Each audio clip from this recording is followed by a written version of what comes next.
গৌৰীপুৰৰ ৰূপসী গদাধৰ নৈত মাছ ধৰাৰ সমূহীয়া প্ৰতিযোগিতা। এক আনন্দৰ পৰিৱেশ গৌৰীপুৰৰ গদাধৰ নৈত। পৰম্পৰাগতভাৱে সমূহীয়া মাছ ধৰা প্ৰতিযোগিতা। হাতে হাতে জাকৈ, খালৈ, জুলুকি, জাল, পল লৈ গৌৰীপুৰৰ ৰূপসী গদাধৰ নৈত প্ৰায় 10খন গাঁৱৰ ৰাইজে মিলি এই সমূহীয়া মাছ ধৰাত ব্যস্ত হৈ পৰিছে। চাওক দৃশ্য। প্ৰতিবছৰৰ দৰে এইবেলিও সমূহীয়া আনন্দ উল্লাসৰ মাজেৰে গৌৰীপুৰৰ বিভিন্ন অঞ্চলৰ পৰা শ শ যুৱক আহিছে মাছ ধৰিবলৈ। এই দৃশ্যটোলৈ মন কৰক। কোনোবাই পাইছে আৰি মাছ, কোনোবাই পাইছে গাৰ্ছ কাৰ্ভ আৰু কোনোবাই পাইছে বৰালি। লগতে বিভিন্ন প্রজাতির মাছ ধরিছে লোকসকলে। মাছটা যে বহুতই মারছি তো, এই যে মাছটা দেখো কত বড়, 1 কেজির উপরে হবে। কেমন লাগছে? খুব ভালো লাগছে, যে বাড়ি নিয়ে গেলে তো আরো পুরো খুশি হয়ে যাবে। এই দেখো কত লোক মাছ ধরছে। বেটা চলো। কেনেকুৱা লাগছে দাদা আপোনাৰ? দাদা ভালো লাগছে মোক এই মাছটা পায়।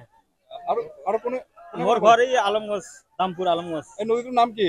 এইটো সাবগঞ্জ বুলি কয়, সাবগঞ্জ। গদাধৰ নৈ? গদাধৰ নদী, সাবগঞ্জ। মাছটা পাই ভালো লাগছে। আপোনালোকে কেইজন আহিছে?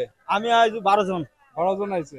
মোটামুটি 4-5 জন পাইছে আমার মানুষ, আর 4-5 জন আছে, বাকি আছে। এইটো মারি আছে। এইটো মাছ বিক্রি কৰিব না ঘৰত খাব? এইটো মাছ আমি ঘৰত লৈ যাম, খাম আৰু।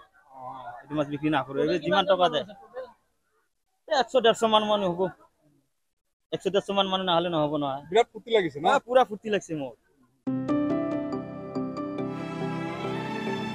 গৌৰীপুৰৰ পৰা সঞ্জীৱ ৰায়, এনি ভাৰত 24। নমস্কাৰ, মই অজয় ফুকন আৰু এইখিনিতে সমূহ এনি ভাৰত চেনেলটোৰ যিসকল কৰ্মকৰ্তা আছে সকলোৰে মোৰ ফালৰ পৰা শুভেচ্ছা জ্ঞাপন কৰিছোঁ।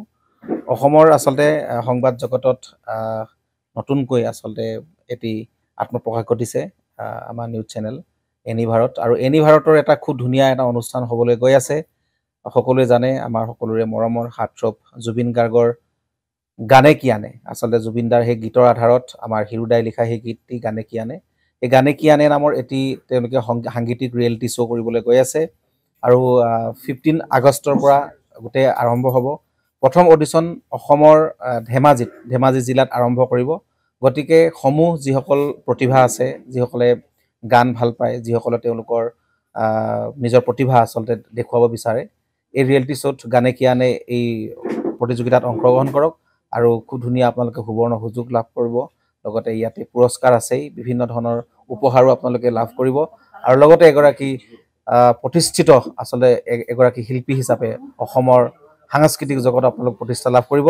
গতিকে গোটেই অনুষ্ঠানটোলৈ মোৰ ফালৰ পৰা শুভকামনা থাকিল, আৰু লগতে এই অনুষ্ঠানটোত আপোনালোকে অংশগ্ৰহণ কৰিব।